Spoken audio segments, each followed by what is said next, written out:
Hey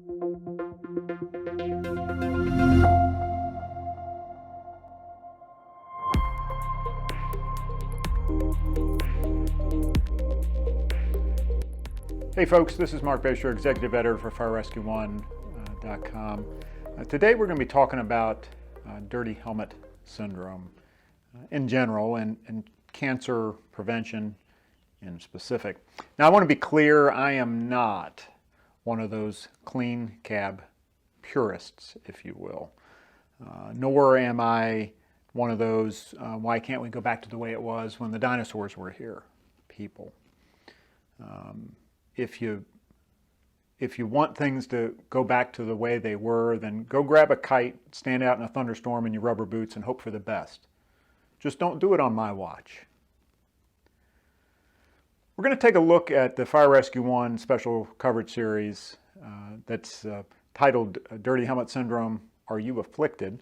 We're going to take a look at that in just a minute, but first I want to share with you what one state is doing to drive home the message, to put the tools in every firefighter's hands, and frankly to put equipment on every fire truck in the state for the fire departments that apply for this grant program.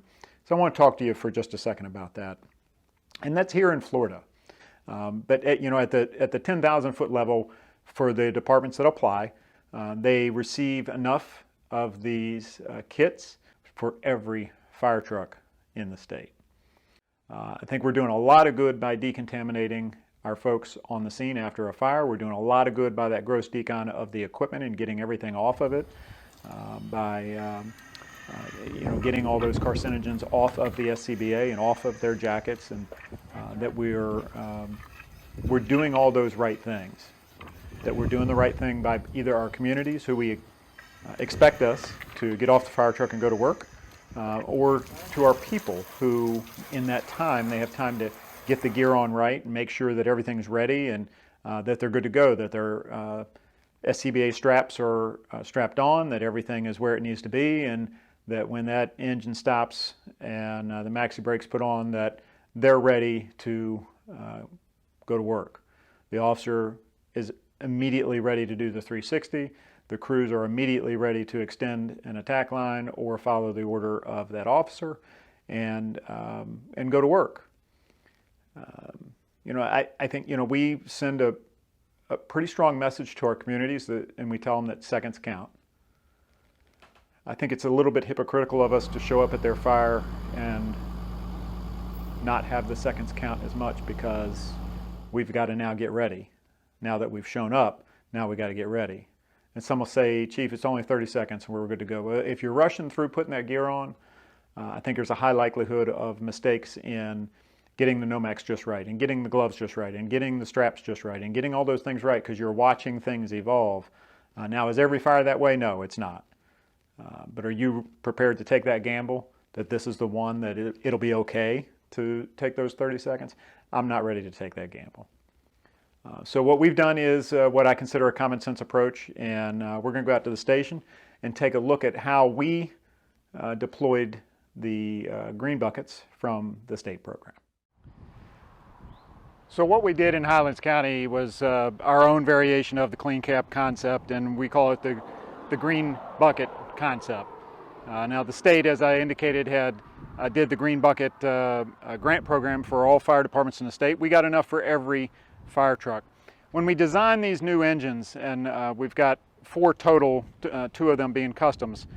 So what we did was, in the compartment directly behind the crew cab, what would have been space for a forward-facing position, we took that space and created this cabinet that at the top levels is accessible both inside and outside.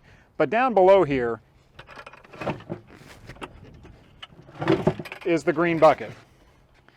And in the green bucket, the driver's responsibility, anytime there's an IDLH atmosphere incident, the driver's responsibility is to get the bucket, to open it up, and to get it ready.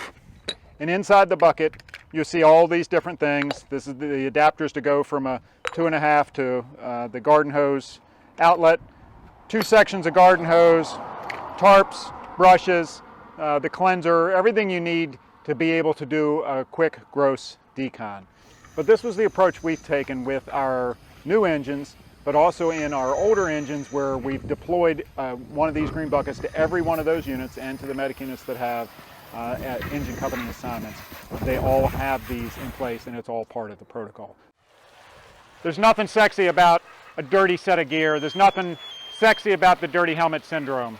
Make sure before you get back on that fire truck, you've had this gross decon done, and make sure when you get back to the station, you've got a clean set of gear ready to go. Welcome back. I mentioned earlier the Fire Rescue 1 special coverage series on the dirty helmet syndrome, and I hope that these articles will help you sift through the topic and educate both you and your crew on the common sense things that you can do to help break those old paradigms and to keep yourself safer. So I hope that you'll take time to check out all of the articles and ask yourself, dirty helmet syndrome, are you afflicted? This is Marc Bashoor, Executive Editor for FireRescue1.com. Have a great day on purpose. Stay smart, keep safe, and take care.